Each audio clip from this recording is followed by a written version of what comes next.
Hello friends, আজকে আবার আরেকটা নতুন গল্প নিয়ে আসলাম। আজকে গল্পটির নাম হলো দ্য ডিসঅনেস্ট সেজ, মানে অসাধু ঋষি।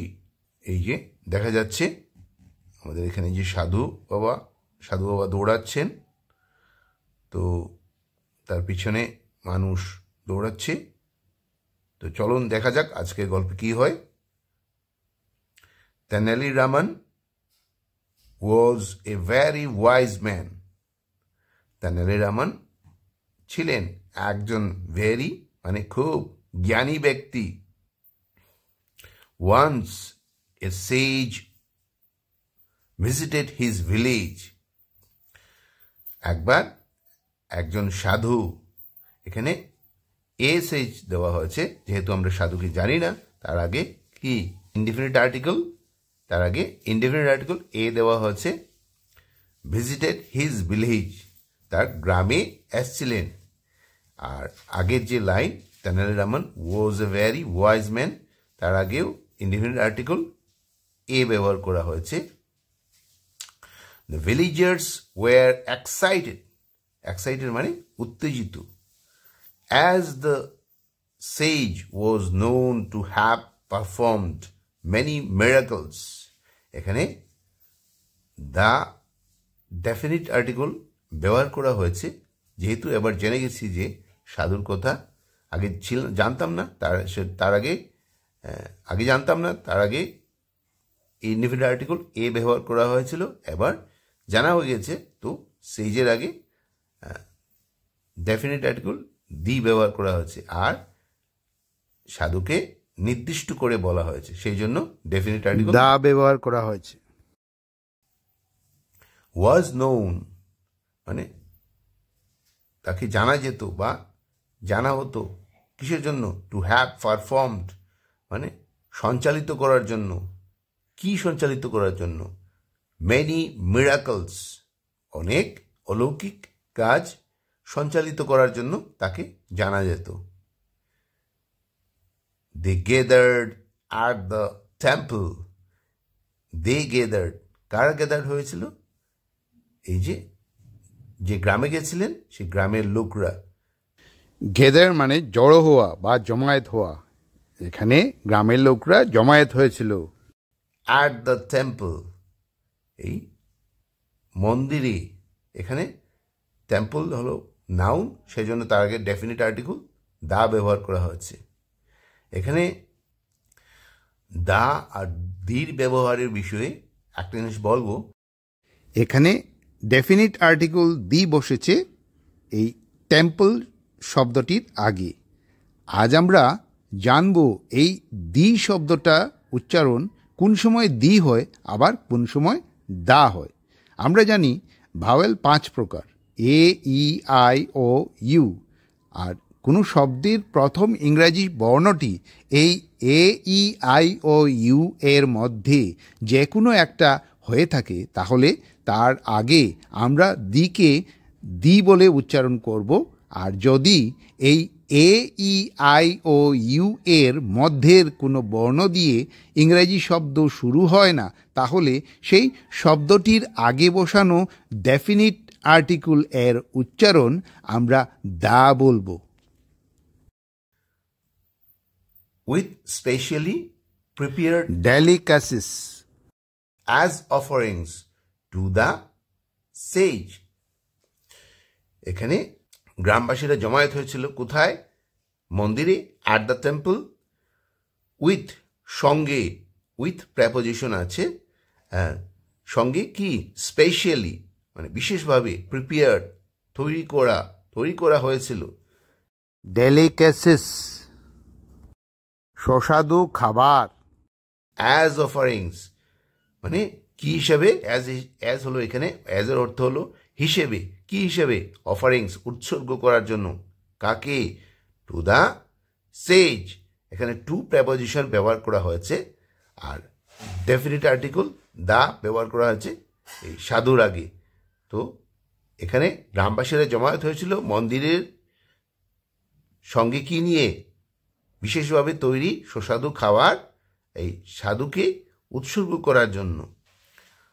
Tenali Raman to went to see the sage.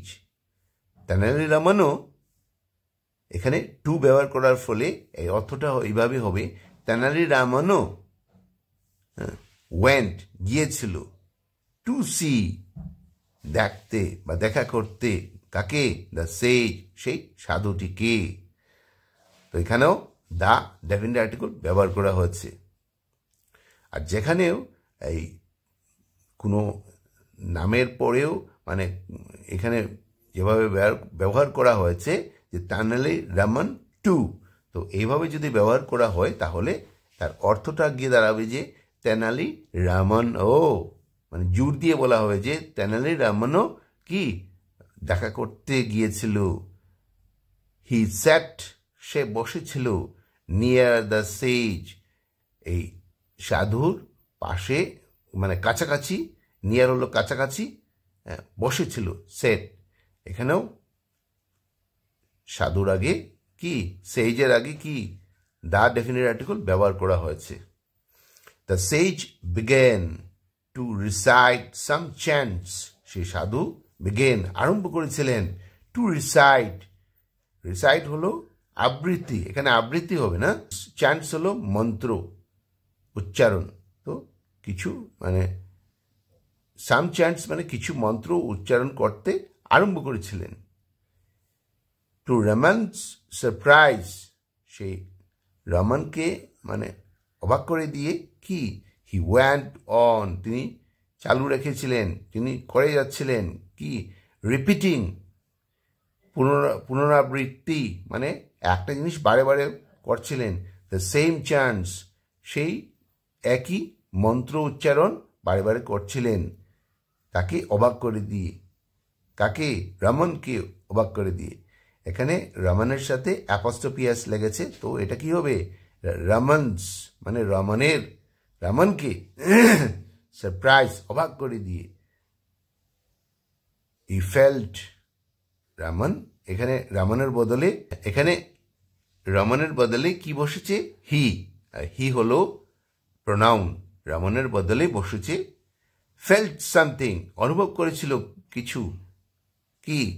Was fishy, তো রমন অনুভব করেছিল কিছু সন্দেহজনক, সন্দেহজনক কিছু অনুভব করেছিল। The sage was a fraud, fraud মানে জালিয়াত, তো সেই সাধু ওয়াজ ছিল এ ফ্রড, তো এখানে ইনডিফিনিট আর্টিকেল এ ব্যবহার করা হয়েছে, যেহেতু আমরা জানি না কি ধরনের জালিয়াত, তো এখানে ইনডিফিনিট আর্টিকেল এ ব্যবহার করা হয়েছে। সাডেনলি, হঠাৎ, রমন শাউটেড, মানে চিৎকার করে বলেছিল, হ্যাপিলি, খুশির সঙ্গে, হঠাৎ চিৎকার করে বলে, শাউটেড মানে চিৎকার করে বলা, হ্যাপিলি খুব খুশির সঙ্গে চিৎকার করে বলেছিল, আই হ্যাভ দ্য কি টু হ্যাভেন, এখানে ইনভাইট কমার ভেতর আছে, যেভাবে বলা হয়েছে ঠিক সেভাবেই ডাইরেক্ট স্পিচ। এখানে বলেছে আই হ্যাভ দ্য কি, আমার কাছে আছে চাবি, টু হ্যাভেন মানে স্বর্গের চাবি আছে আমার কাছে।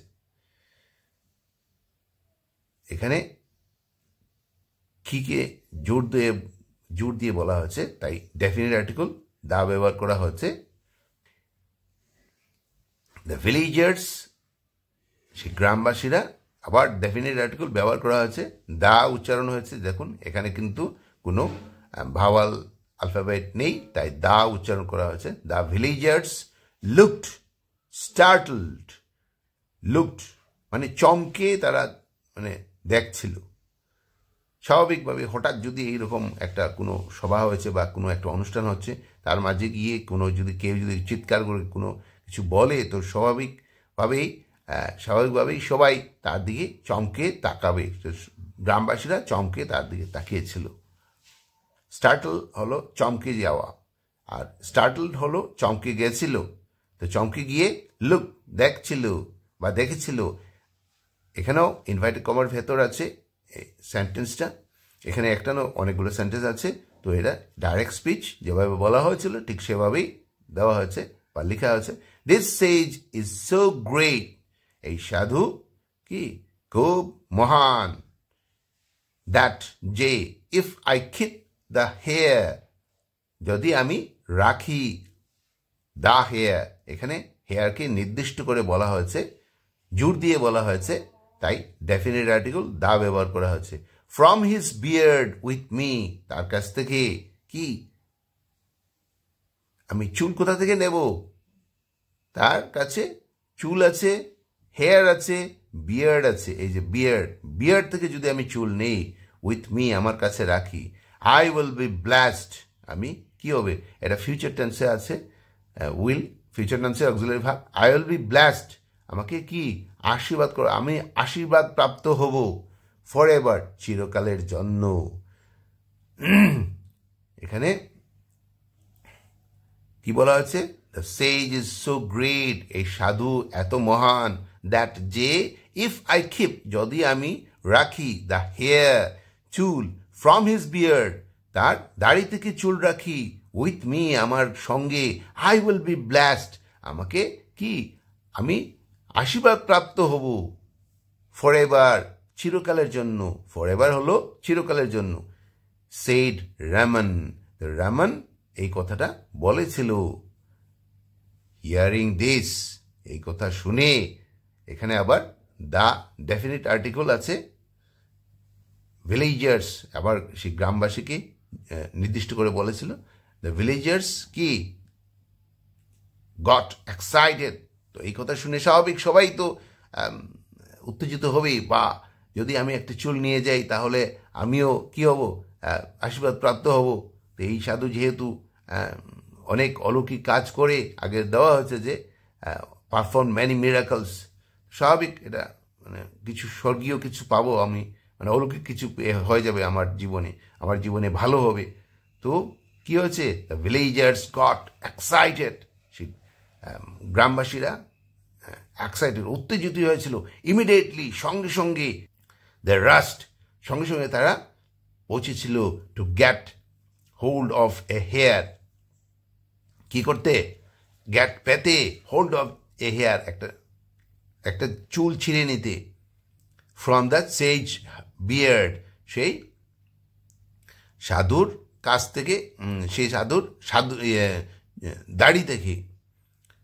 এখানেও এ হেয়ার ইন্ডিফিনিট আর্টিকেল এ ব্যবহার করা হয়েছে।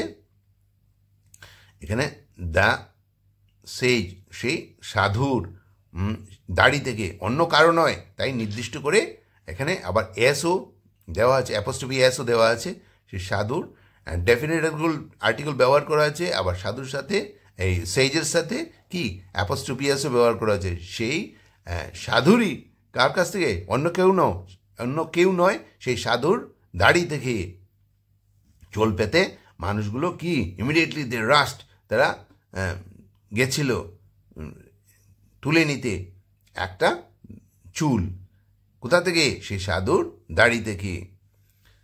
দ্য ফ্রাইটেন, স্বাভাবিকভাবে যদি একটা একটা করে সবাই যদি চুল যদি ওর দাড়ি থেকে উপরে নিয়ে যায়, তাহলে সাধুর কি অবস্থা হবে।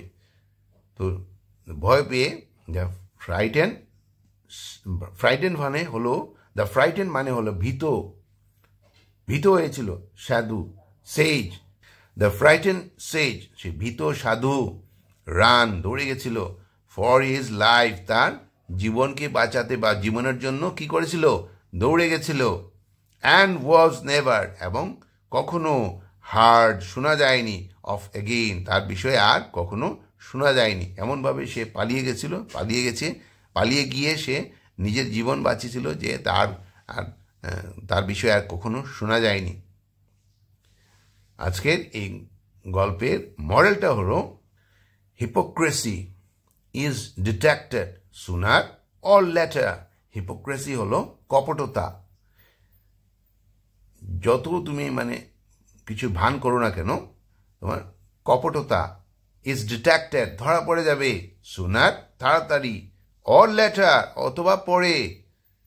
যতই তুমি নাটক করো, যতই তুমি মুখোশ পরে থাকো, তোমার যে আসল চেহারা এই কপটতা, যে কপটতা করে আর কি, তাকে বলা হচ্ছে। হ্যাঁ, তার জন্য এটা একটা মডেল যে কপটতা কি কোনো না কোনো সময় কপটতা ধরা পড়ে হয়তো দেরিতে অথবা অথবা তাড়াতাড়ি। তাই কপটতা করতে নেই, জীবনে সহজ সরল হয়ে বেঁচে থাকতে হয়, সাধু হয়ে সৎ হয়ে থাকতে হয়। তো আজকের এই গল্পটা কেমন লাগলো? যদি ভালো লাগে পুরো গল্পটা দেখুন। দেখুন অনেক কষ্ট করে আমি ভিডিওটা বানাই। তো যদি ভিডিওটা ভালো লাগে তাহলে পুরোটা দেখুন,